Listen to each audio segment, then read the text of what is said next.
প্রিয় ভাইরা, আমাদের আর কয়েকদিন পরেই শুরু হতে যাচ্ছে মুহররম মাস, হিজরি বর্ষের প্রথম মাস। এই মাসটির বেশ কিছু তাৎপর্য আছে কোরআন এবং সুন্নাহর দৃষ্টিতে, এবং করণীয় আছে। পাশাপাশি এই মাস সম্পর্কে বেশ কিছু ভুল ধারণা আছে, বেশ কিছু কুসংস্কার আছে। তো এই মাসের তাৎপর্য, গুরুত্ব, করণীয় এবং বর্জনীয় এই তিন বিষয়ে আমরা সংক্ষেপে কিছু কথা শুনবো, আল্লাহ সুবহানাহু ওয়া তাআলা তৌফিক দান করলে। মুহররম মাস এটা সম্মানিত 4 মাসের একটা মাস। আল্লাহ সুবহানাহু ওয়া তাআলা কোরআনে কারীমের ভিতরে 4টি মাস সম্মানিত হওয়ার কথা বলেছেন। সূরা তাওবায় সেই 4টি মাসের সম্মান প্রসঙ্গে একাধিক আয়াতে আল্লাহ সুবহানাহু ওয়া তাআলা বিস্তারিত আলোচনা করেছেন।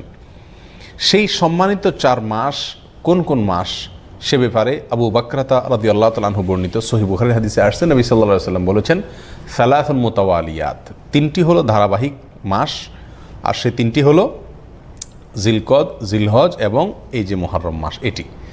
আর আরেকটি মাস হলো ওয়ারজব ও মুদর আল্লাযী বাইনা জুমাদা ওয়া শাবান। আরেকটা হলো রমজানের আগের মাসের আগের মাস, রজব মাস, যেটা জুমাদা সানি এবং শাবানের মাঝামাঝি মাস, সেইটা হলো 4র্থ মাস। আর এই 3টা, মোট 4টা মাস।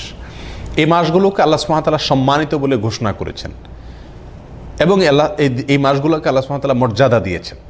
আর সেজন্য এই মাসগুলোকে সম্মান দেওয়া, এগুলোর মর্যাদা দেওয়া একজন ইমানদার হিসাবে আমাদের সকলের কর্তব্য। এই মাসগুলোতে পাপাচার না করা। আল্লাহ সুবহানাহু ওয়া তাআলা বলেছেন, ফালা তাজলিমু ফিহিন্না আনফুসাকুম, এই সম্মানিত মাসগুলোতে তোমরা নিজেদের প্রতি নিজেরা অবিচার করো না। মুফাসসিরিন ইকরামের অনেকেই বলেছেন এখানে অবিচার করা বলতে পাপাচার করা, গুনাহের কাজ করা, অর্থাৎ অন্য সময় গুনাহের কাজ করা তো জঘন্য, এই সম্মানিত মাসে গুনাহের কাজ করা, পাপের কাজ করা, অন্যায় করা আরও বেশি জঘন্য।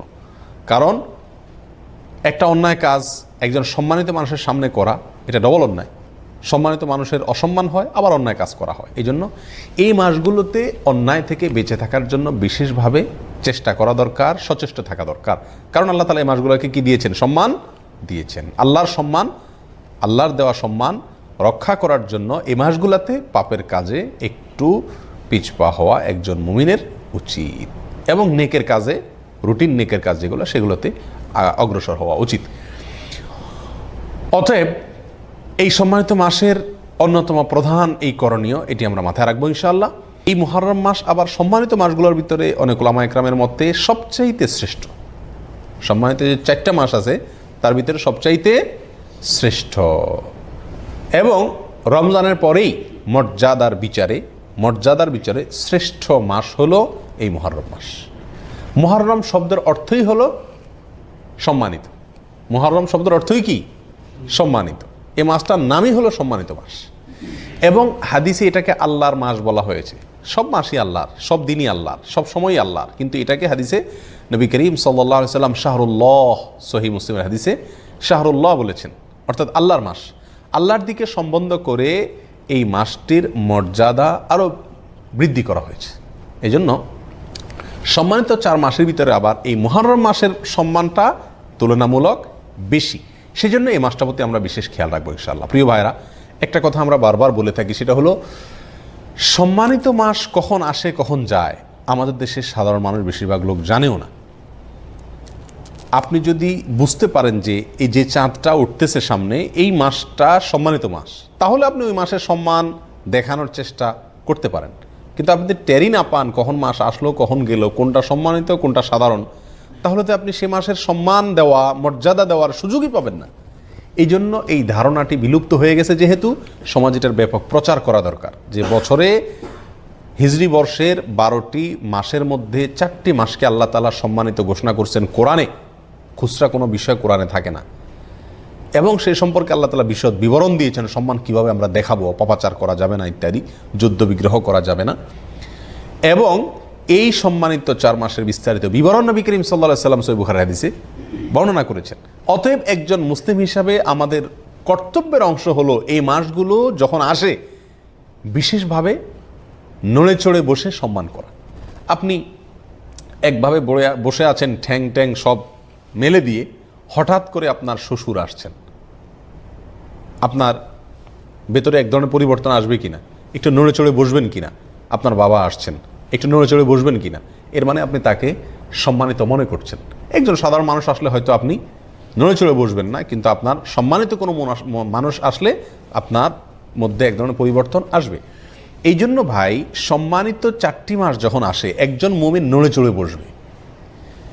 সে যদি মুহররম মাস আর সফর মাস এই দুটার ভিতরে তার কোনো কি না থাকে, তার কর্ম, তার কথা, তার কাজকাম ইত্যাদিতে যদি কোনো ব্যবধান না থাকে, তার মানে আল্লাহ যে মাসটাকে সম্মান দিলেন সেটাকে সে কেয়ার করল না। ঠিক না ভাই? ঠিক। আর বর্তমান সমাজের প্রায় সমস্ত লোক, ইল্লা আমার রাহিমা রব্বি, হাতে গোনা কিছু লোক ছাড়া প্রায় সকল লোক, আমরা সম্মানিত মাস আর সাধারণ মাসের ভিতরে আমাদের তেমন কোনো পার্থক্য নাই, দৈনন্দিন রুটিনের ভিতরে তেমন কোনো পরিবর্তন নাই। এই জন্য ভাইরা, 2টা সম্মানিত মাস কিন্তু অলরেডি চলে গেছে, একটা জিলকদ, একটা জিলহজ।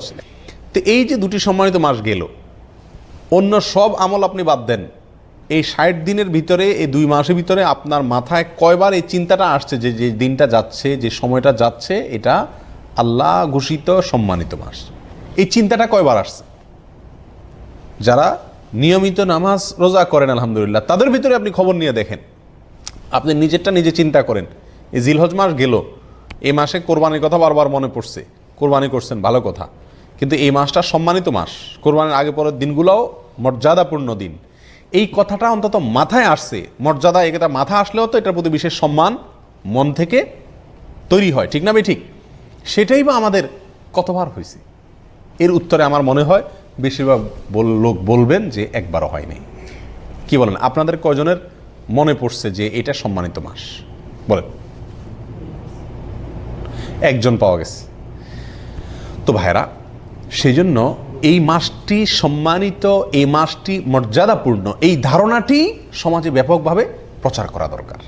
সামনের যে মাসটি আসছে সেটি এই সম্মানিত মাসের সিরিয়াল বাই 3টি মাসের শেষ মাস, আবার সেটা হলো মর্যাদার দিক থেকে সবচেয়ে সম্মানিত। বিধায় এই জিনিসগুলো আমরা কি রাখবো? ইনশাআল্লাহ মাথায় রাখবো। মুহররম মাসের একটা বিশেষ আমল আছে, বিশেষ গুরুত্ব আছে। সেটা কি? সহিহ মুসলিম হাদিসে আসছে, নবী করিম সাল্লাল্লাহু আলাইহি ওয়াসাল্লাম ইরশাদ করেছেন যে আফদালুস সিয়ামি বা'দা রমাদান শাহরুল্লাহিল মুহররম, রমজানের পরে সবচাইতে উত্তম রোজার মাস হলো মুহররম মাস, আল্লাহর মাস মুহররম মাস। নবী সাল্লাল্লাহু আলাইহি ওয়াসাল্লাম এখানে কি বলেছেন? আল্লাহর মাস বলেছেন। রমজানের পরে সবচাইতে উত্তম, সম্মানিত, মর্যাদাপূর্ণ মাস হলো আল্লাহর মাস মুহররম মাস। অর্থাৎ রমজানের পরে নফল রোজার শ্রেষ্ঠ মাস, নফল রোজার শ্রেষ্ঠ মাস হলো মুহররম মাস। নবী সাল্লাল্লাহু আলাইহি ওয়াসাল্লাম যে মাসকে নফল রোজার জন্য সবচেয়ে শ্রেষ্ঠ বলেছেন, সেই মাসে আমরা আশুরার রোজা বাদ দিই। আশুরার একটা বিশেষ তাৎপর্য আছে। মাস হিসাবে মুহররম মাসে নফল রোজা রাখার তৌফিক কয়জন মানুষের হয় বলেন? খুবই কম। অন্তত 1-2টা রোজাও যদি আপনি সারা মাসে রাখেন, এই নিয়তে যে নবী সাল্লাল্লাহু আলাইহি ওয়াসাল্লাম এই মাসে বিশেষ নফল রোজা রাখতে বলেছেন, আমি সেটার উপর আমল করার জন্য তো 1-2টা রোজা রাখলাম, তবুও তো আপনি হাদিসটার উপরে কী করতে পারলেন? আমল করতে পারলেন। এই জন্য এই জিনিসটা খুব মাথায় রাখা দরকার, চেষ্টা করা দরকার ছুটির দিনগুলোতে বা যখন সুযোগ হয় এই মুহররম মাসে কিছু নফল রোজা রাখা। নবী করিম সাল্লাল্লাহু আলাইহি ওয়াসাল্লাম রমজানের পরে এই মাসের নফল রোজাকে শ্রেষ্ঠ বলেছেন। অবশ্য আমাদের আয়েশা বর্ণিত অন্য হাদিসে আসছে, নবী সাল্লাল্লাহু আলাইহি ওয়াসাল্লাম রমজানের পরে সবচেয়ে বেশি রোজা রাখছেন শাবানে। তো উলামা ইকরাম বলেন, এই মাসে যদি রোজা রাখা সবচেয়ে শ্রেষ্ঠ হয়, তাহলে শাবানে তিনি বেশি কেন রাখলেন? এর উত্তর হলো যে এই মাসের শ্রেষ্ঠত্ব এবং এই মাসে রোজা রাখা যে উত্তম, এই কথা আল্লাহর পক্ষ থেকে যখন ওহী আসছে, তার আগেই, তারপরে নবী সাল্লাল্লাহু আলাইহি ওয়াসাল্লাম আর এই মাসে রোজা রাখার সুযোগ পান নাই। এটা শেষ মুহূর্তে আসছে জীবনে, তার আগে তিনি ইন্তেকাল করেছেন।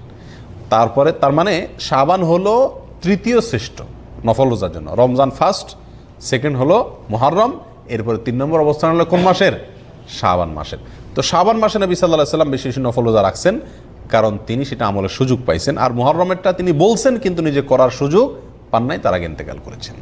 তাহলে আমরা তার এই নির্দেশনা অনুযায়ী মুহররম মাসে বেশি বেশি নফল রোজা রাখার চেষ্টা করবো ইনশাআল্লাহ। ঠিক আছে তো ভাই? এটা গেল মুহররম মাসের করণীয় প্রসঙ্গে। এই মাসে এই একটি মাত্র মূল করণীয়, বিশেষ সম্মানিত মাস হিসাবে যা যা তা তো আছেই, মুহররম মাস হিসাবে এই মাসের মূল করণীয় হলো এই মাসে বেশি বেশি কী রাখা? নফল রোজা রাখা।